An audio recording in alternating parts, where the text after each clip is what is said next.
वहीं 4 राज्यों के विधानसभा चुनाव के नतीजों ने सबको हैरान कर दिया। 3 राज्यों में बीजेपी को बहुमत मिला, वहीं कांग्रेस केवल एक राज्य तेलंगाना में बहुमत हासिल कर पाई। राजस्थान, छत्तीसगढ़ में कांग्रेस की सरकार थी और मध्य प्रदेश में बीजेपी की सरकार। बीजेपी ने एमपी में अपनी सरकार तो बचा ली, लेकिन साथ ही 2 राज्यों में कांग्रेस को हटाने में भी बीजेपी कामयाब रही। चुनाव परिणाम बता रहे हैं कि बीजेपी पर आधी आबादी का भरोसा बढ़ते जा रहा है। चुनाव दर चुनाव दुनिया की सबसे बड़ी पार्टी पर महिला वोटर्स खूब भरोसा कर रही हैं। और 3 प्रदेशों के परिणाम से क्या क्या संदेश मिला, ये भी आपको बताते हैं।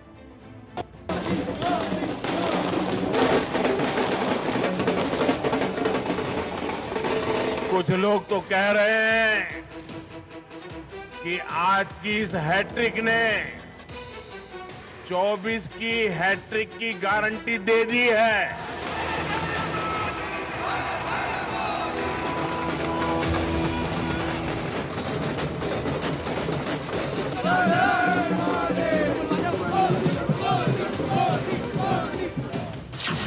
तेईस का जनादेश, 24 के नतीजों का संदेश।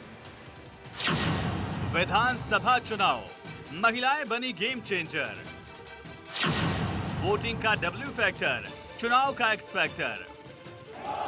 2019 के लोकसभा चुनाव में बीजेपी 303 सीटें जीतने में कामयाब रही थी और अब बीजेपी के अंदर 400 सीटों के नारे लग रहे हैं। अगले साल यानी 2024 में आम चुनाव हैं और उसको लेकर सभी पार्टियां तैयारी शुरू कर चुकी हैं।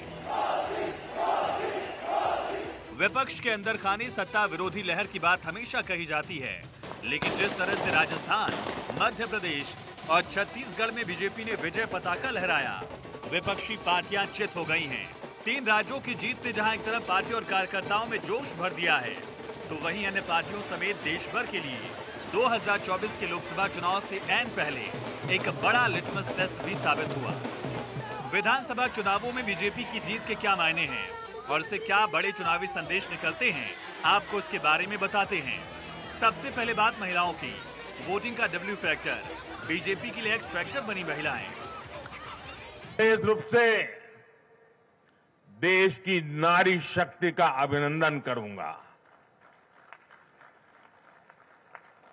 रैलियों में मैं अक्सर कहता था कि इन चुनावों में नारी शक्ति ये ठान कर निकली है कि भाजपा का परचम लहराएगी।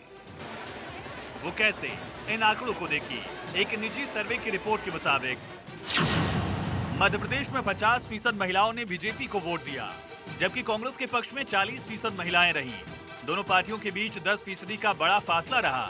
वहीं बीजेपी को 44% पुरुषों ने वोट किया, कांग्रेस के पक्ष में 41% पुरुष रहे, यानी दोनों पार्टियों के बीच फासला 3% का था। बीजेपी की जीत में महिला वोटर एक्स फैक्टर बनकर उभरी। शिवराज सरकार ने महिलाओं को कई सौगात दी और लाडली बहन योजना को देश भर में सराहा जा रहा है।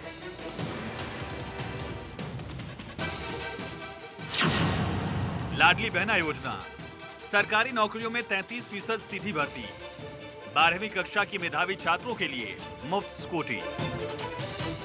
मध्य प्रदेश ही नहीं, छत्तीसगढ़, राजस्थान के परिणाम भी बता रहे हैं कि महिलाओं ने बीजेपी पर जमकर भरोसा किया।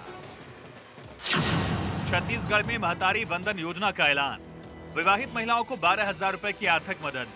रानी दुर्गावती योजना का भी ऐलान, बीपीएल लड़कियों के जन्म पर 1.5 लाख रुपए का आश्वासन प्रमाण पत्र देने की बात। वहीं राजस्थान में भी बीजेपी के वादों पर महिलाओं ने भरोसा किया। महिला सुरक्षा के लिए एंटी रोमियो स्क्वाड, 12वीं पास करने पर स्कूटी का वादा, महिला पुलिस की 3 बटालियन बनाने का वादा। 3 राज्यों में शानदार जीत से कई सारे संदेश निकले। देश में ब्रांड मोदी का कोई जवाब नहीं, हिंदी पट्टी वाले राज्यों में कांग्रेस की जमीन खिसकी।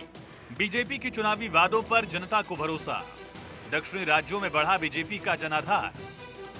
2014 के लोकसभा चुनाव के बाद बीजेपी और उसकी सहयोगी पार्टियों का 7 राज्यों में कब्जा था और आज 16 राज्यों में बीजेपी और उसकी सहयोगी पार्टियों की सरकार है। कुल मिलाकर देखा जाए तो 3 राज्यों का ये जनादेश 24 के लिए बड़ा संदेश है। Bureau report, Bharat 24।